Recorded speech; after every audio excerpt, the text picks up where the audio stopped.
Salut tout le monde, c'est Match81 de la team Fish Airsoft et aujourd'hui je suis en compagnie de Bab Sniper. Salut. Et aujourd'hui nous nous attaquons à une nouvelle review de réplique. Donc nous allons faire la review de la G36 HK de chez Umarex. Donc pour cette vidéo nous allons d'abord voir les caractéristiques. Nous passerons ensuite aux avantages et aux inconvénients et nous finirons sur un habituel petit test de tir. Allez, à tout de suite. Donc on se retrouve pour les caractéristiques. Donc alors ce qu'il faut savoir c'est que la réplique sera livrée dans une boîte noire avec un petit liseré rouge et quelques petites écritures en rouge, voilà, quelque chose de très simple avec le nom de la marque, etc. Et donc la réplique sera emballée dans du papier cartonné ou quelque chose du genre. Voilà, donc pour une fois ils ne mettent pas du polystyrène mais du carton. Donc c'est plutôt un point positif. La réplique est livrée avec un chargeur et une batterie. Donc c'est un pack complet, prêt à jouer. Par contre il ne possède pas de tige de débourrage ni de nettoyage. Donc ils auraient pu en fournir une quand même. Donc voilà, pour ce qui est de l'emballage, de l'envoi, c'est une boîte de toute façon qui reste un petit peu comme les autres, tout naturel. Donc j'essaierai de vous mettre une petite photo de la boîte parce que je ne l'ai pas ici actuellement. Donc la réplique fait un poids d'environ 2,5 kg, hein, mesuré voilà, dans ces eaux-là. Elle développe une puissance de 1,2 joules environ, en fonction en 0,20 g. Hein. Elle mesure 50 cm cross replié. Alors, voilà. Comme ceci, voilà. 50 cm. 50 cm. Et cross déplié. Alors, en première position, elle mesure 69 cm et cross déplié au maximum 78 cm. Cette réplique fonctionne à l'aide d'une batterie. Donc, la batterie qui est fournie avec est une 8,4 volts 1100 mAh.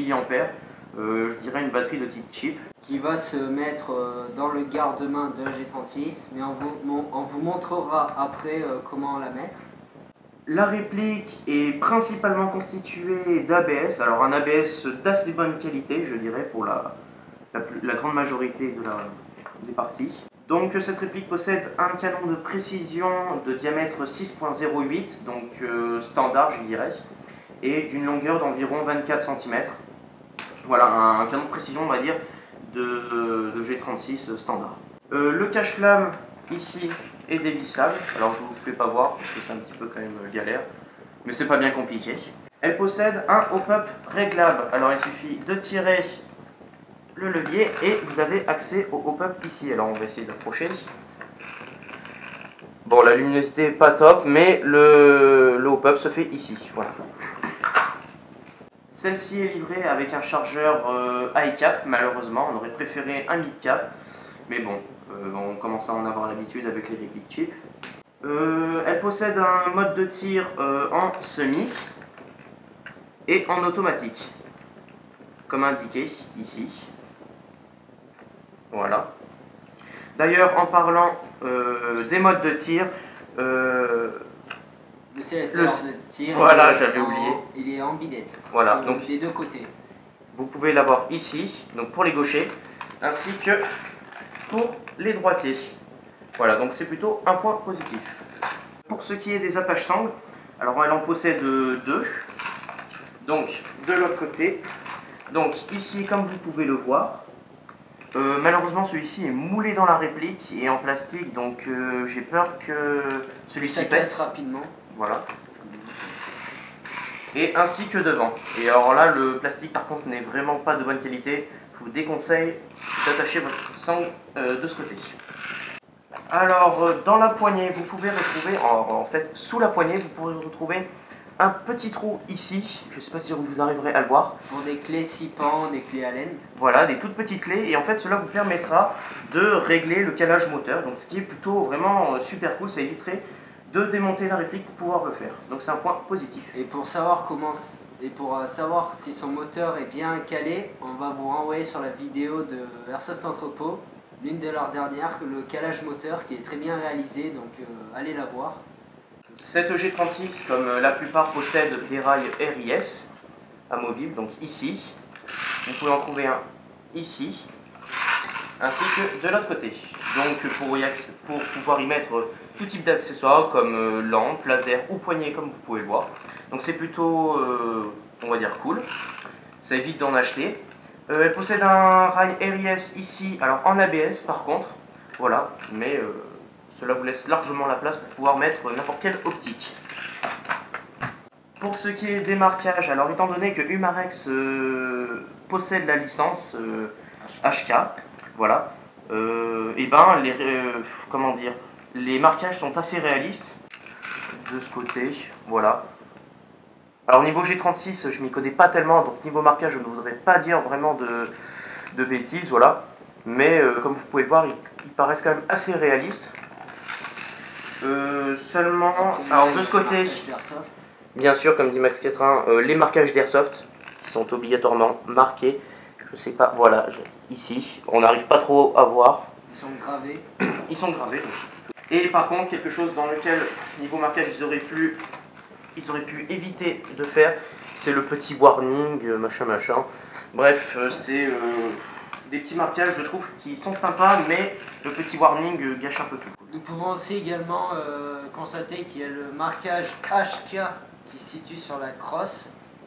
Pour ce qui est de la crosse de la réplique, je trouve qu'elle est quand même bien foutue. Alors tout d'abord, c'est une crosse qu'on n'a pas trop l'habitude de voir sur les G36, donc celle-ci est pleine. Moi je préfère, après c'est une question de goût. Donc voilà. Donc comme vous pouvez le voir, elle possède un appui-joue ici et un talon de crosse en caoutchouc, légèrement mou mais assez solide, on va dire assez dur, pour que ça soit vraiment confort. Voilà. Pour ce qui est des sights, alors ce sont des sights, je dirais, classiques de type G36. Donc le sight avant, lui, n'est pas réglable, mais le sight arrière, lui, est réglable en dérive et je pense aussi en hausse, voilà. Et il y a différents sights dessus. Il y a soit un avec un anneau comme ça, un trou, ou soit un juste avec deux petits pics qui sortent pour une visée assez rapide. Il faut savoir que pour ce qui est de l'interne de cette réplique, la gearbox est une gearbox de type V3, contrairement à une M4 où la gearbox sera de type V2. Donc voilà, donc une gearbox de type V3, donc c'est bon à savoir. Et enfin, on tenait à vous dire que ça reste quand même une réplique cheap, qui a été achetée pour la somme de 180 € à DR6 Airsoft, donc un magasin situé à Valence. Donc on vous mettra le lien du site dans la description, ainsi que le lien de la réplique, que vous pourrez retrouver d'ailleurs sur le même site. On en a fini pour ce qui est des caractéristiques, on va donc tout de suite passer aux inconvénients, que Max 81 va nous présenter. Donc maintenant nous allons passer aux inconvénients. Alors tout premier inconvénient que je tiens à citer, c'est ces attaches-sangles qui sont moulés dans le corps de la réplique et qui sont en ABS, qui sont pas très solides. Après il y a le logement de la batterie situé dans le garde-main qui est assez petit. On vous fera voir durant les tests de tir quand on mettra la batterie. La course de détente qui est assez longue contrairement à d'autres répliques. Donc là je tente de vous montrer. Là je suis encore dans la course. Là ça tire. Elle est vraiment très longue.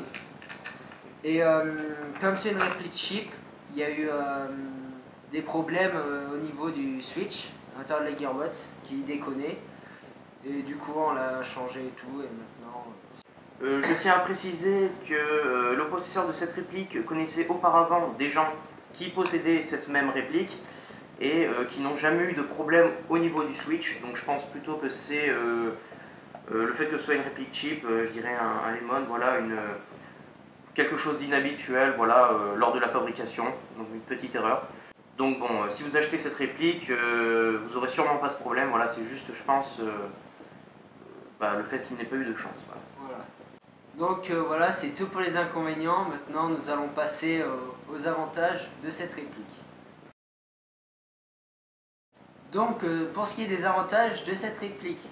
Alors, cette réplique, en interne, elle possède un switch qui peut nous rappeler le switch de la gearbox ATM de chez Airsoft Entrepôt, avec le petit clic de souris.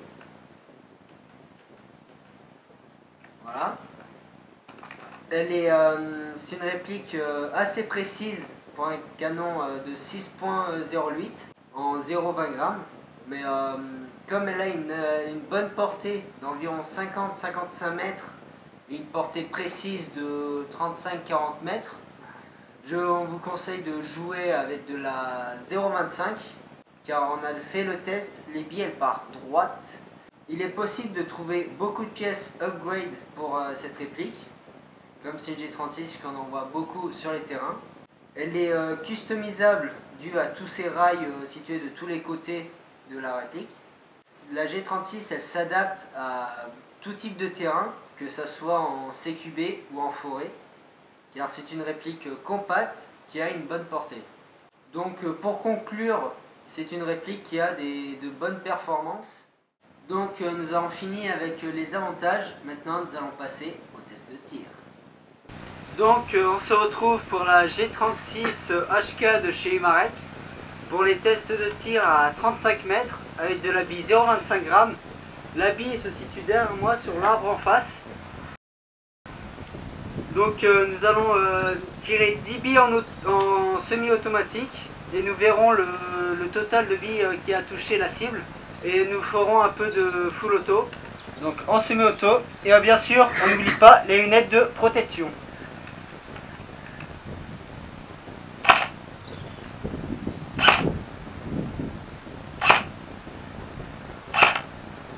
Avec le vent, c'est difficile.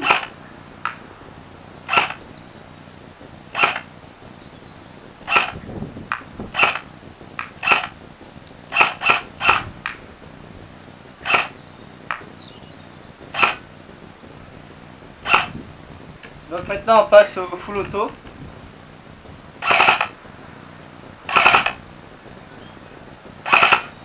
Donc là le hop-up il est réglé au maximum, mais à force de tirer la bille, le hop-up il commence à prendre forme et à bien lever la bille. Donc là ça veut dire que le hop-up est trop réglé, mais sinon ça touche la cible sans problème. 20 mètres.